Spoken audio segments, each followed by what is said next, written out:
شكرا عبد العزيز النصر. تحية طيبة مشاهدينا الكرام متابعينا في كل مكان عبر قنوات بي ان سبورتس. يوم من ايام كأس العالم هنا في قطر التي تستضيف هذا الحدث العالمي والظهور العربي حتى الان بالنسبة للمنتخبات المشاركة في هذه الكأس العالمية. السعودية بالامس رفعت راسنا وتونس شرفتنا، واليوم الحضور مع اسود الاطلس المنتخب المغربي في مشوار المجموعة السادسة. هنا يدشن المجموعة بمواجهة من نار، مواجهة مرتقبة مثيرة امام المنتخب الكرواتي. اخوتي هيا للعلا السعي، واليوم نسعى للمجد ونسعى لكتابة التاريخ ونسعى كذلك لتحقيق الارقام واستعادة ذكريات وامجاد الماضي. 86 نعم، هناك في المكسيك هناك زارت الاسود، واليوم نتمنى ان تزهر من جديد في العاصمة القطرية وفي مختلف المدن القطرية. هنا تشين المجموعة بمواجهة من نار، مواجهة تزهر من جديد في العاصمة القطرية. من ناحية 8 سليمة ملاح 15، سفيان بوفال 17، حكيم مهم جدا في ظل وجود مثلث الرعب الكور لي فكرة دحلة باس التمرير بعد ذلك بالمكورة الصعبة في البداية وياسين الباتية واختيارات داليتش بالخبرة وببعض اللاعبين الشباب. مشاهدينا الكرام ليفاكوفيتش في الحراس، مودريتش اعرف ان الخطوره موجوده على الدفاعات جدا نحو تحقيق النتيجه ايجابيه. برافو، والمتابعه بينما خطيره هذه الكره والسايس في نهايه المطاف. السايس يبعد الكره مباشره الى الركنيه. الكرة ممكن شوط فيها جول دفاعي سان جيرمان. زياش يفعل الكرة لكن يوسفيتش كوفاتشيتش في وسط الميدان وكراماريتش في الخط الامامي يتوسط فلاشيتش وبيريتشيتش في اصابع الجماهير المغربيه في طرف المشاكس. يمشي زياش الباس الكنترول زياش والكرة جاوزت الخط تمشي للامام طولية لكن سايس يراقب المنارة الدفاعية. الكابيتانو غانم سايس خبرة الكرة في وسط الميدان. انطلاقة كرواتيا، شوت الكرة يا زياش عندك زياش، احلى كرة حكيمي سدد الانذار الثاني بقدم حكيمي. في المراوغة مودريتش يدخل العرضية ولكن فيها تمريرة خاطئة. دي التمريرة مرت سلامات أول غلطة، والغلطة بالأول الثاني في الوسط. هذا يعطيك الثقة. تلعب حكيم زياش مرفوعة في القائمة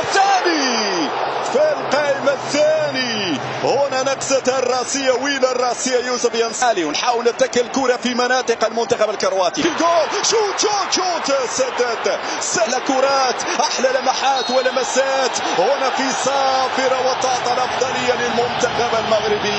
في الشباك يا زياش، إني أرى في الشباك يا زياش. الأخطاء ممنوعة. ثاني تمريرة خاطئة يغطي هناك في الجهة اليسرى فيها عرضية ما يمرش. برافو قاطع الكرة في الوقت المناسب وبالجهة اليسرى. اخرج يا ياسين بكل وضعية صعبة جدا نادي اشبيليا. هنا 1 ضد 1 حكيمي وفيها لمسة. هذه كرة طولية ممتازة يا يوسف ينسيري، لو فعلتها ستعيد. بل واحد من المساهمين في الانجاز الاسطوري الان وليد حافظ منتخب كرواتيا. هي اكثر من هجوميه. كوفاتشيتش يرفع كره لكن يا زياش، وعينك على نصيري يا زياش، ولكن بعيده تماما على يوسف نصيري يا زياش. هذا واحد نفس طريقه اللعب القتاليه. فارديول اماميه كره مقطوعه بعد ذلك مرابط الكره البينيه المليمتريه، ولكن في قراءه جيده ياخذ التسجيل في انطلاقه هنا من الجهه اليمنى. يورانوفين، ولكن لابد ان تاتي دقائق يكون في المنتهى. اقول العكس، معدل الاعمار 27 سنه. روج بالكره سليمه ملاح فيها خطا. نعم الخطا موجود، والضربه وسط الميدان. أناحي في عمليه المرور، زالت مغربي يمشي. أناحي البينيه ممتازه. أناحي لماذا الدوران يا أناحي؟ طويله في الكرات العاليه حاضرين، وهناك دفع وخطا. احتجاج على حكم المباراه في عمليه المرور. يعطي باس بعد ذلك التمرير الاولى للتاريخ، لانه لو سجل هدف في هذه البطوله الرؤوس. زياش يرفع في القائم الاول ولكن الدفاع ويتابع صاحبه.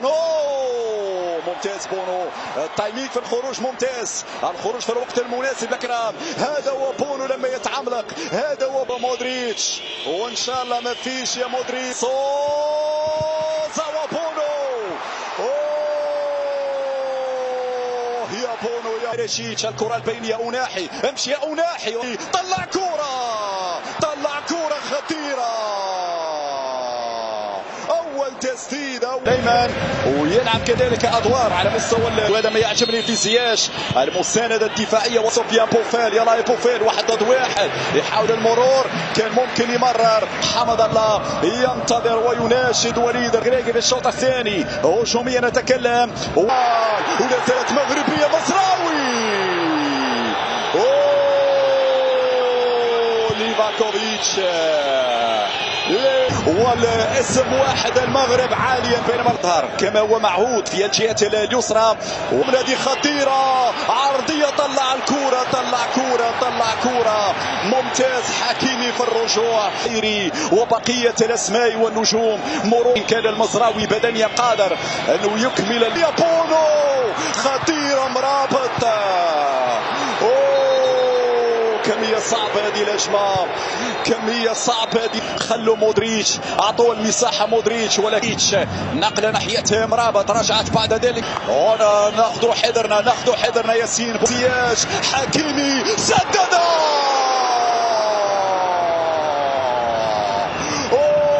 صاروخ كراماريتش، مرابط يدارك، املاح طالت عليك شويه، طالت يمكن والانطلاقه في المساحه، لكن هناك بيا يحيى عطيه الله يرفع الكروس على الطرف الايمن. يورانوفيتش، انطلق الزلزولي، راوغ الزلزول قبل ثقه، ارجوكم، خطيره، يلا يا بونو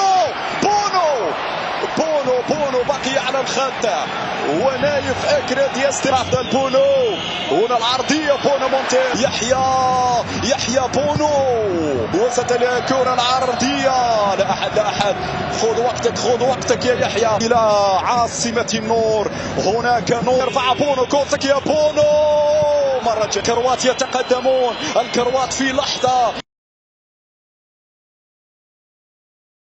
السلام عليكم، ازيكم، عاملين ايه؟ يلا بينا نعمل طاجن مكرونه باللحمه المفرومه بطريقه سهله وبسيطه وحلوه جدا. ممكن تعمليه في صينيه كامل على بعضه وتدخليه الفرن، وممكن تعمليه في طواجن صغيره وتدخليه الفرن على حسب براحتك. حمرت كده بصلايه زي ما انتم شايفين بشويه زيت، ونزلت عليها بعصير الطماطم والتوابل بقى بتاعتك، ملح وفلفل وكمون وبابريكا. وهنا كده بسلق المكرونه بتاعتي، بعملها انا بمكرونه اقلام، عايزه تعمليها باي نوع مكرونه ثاني براحتك. وهنا اللحمه بتاعتي كده زي ما انتم شايفين، عصقتها بصلتين فرمتهم في الكبه مع قرن فلفل، وشوحتها كده وحطيت عليها اللحمه والتوابل، ملح وفلفل وكمون وبصل بودر وتوم بودر وشويه بهارات من اللحمه، وقلبتها كده لحد ما اتعصجت كويس جدا. انا بزود كميه اللحمه ازاي؟ ان انا بفرم البصل بتاعي في الكبه، فبالتالي مش بيبان، يعني تحسي ان الكميه كبيره لان البصل المفروم مش باين. وهنا المكرونه بعد ما اتسلقت بسلقها كده نص سلقه، وبعد ما الطماطم اتسبكت بخلطها كده بصلصه